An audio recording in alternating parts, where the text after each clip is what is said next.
नओं देरो खां ॾिसूं था त बशाहिद जी ही रिपोर्ट। नओं देरो में पीर शहीद गिरगल शाह बुखारी जो सालानो उर्स मुबारक 16 जनवरी ते थींदो।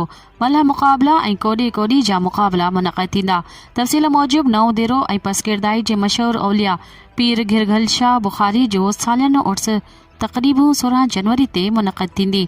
अॼु दरगाह जे अहाते में अहम मीटिंग मेला कमेटी जे चेयरमैन सजाद हुसैन चन्ना ऐं दरगाह जे मुतवली फ़क़ीर अली हसन चन्ना जी सदारत में थी गुज़रियो, जंहिंमें चेयरमैन म्यूनसिपल कमेटी नओं देरो हाजी अब्दुल ख़ालिक भुट्टो, सैयद सिकंदर अली शाह राशिदी, अब्दुल लतीफ़ करटियो, रहमत मोरियो समेत वॾी अंग में मेला कमेटी जे मेंबरनि शिरकत कई।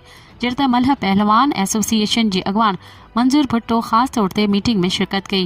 मीटिंग में ॻाल्हाईंदे सजाद हुसैन चन्ना चयो आहे त हिन भेरे उर्स तक़रीबूं 6 ॾींहं जारी रहंदियूं, जंहिंमें हर साल जीअं मल्ह मुक़ाबला बि थींदा ऐं पहिरियों भेरो कोॾी कोॾीअ जा मुक़ाबला उर्स तक़रीब में मुनक़द थींदा।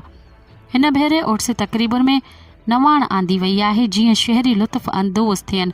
जहिड़े त लकी ईरानी सरगस लाइ कोशिश कई पई वञे, उन्हनि सां राब्ता जारी आहिनि।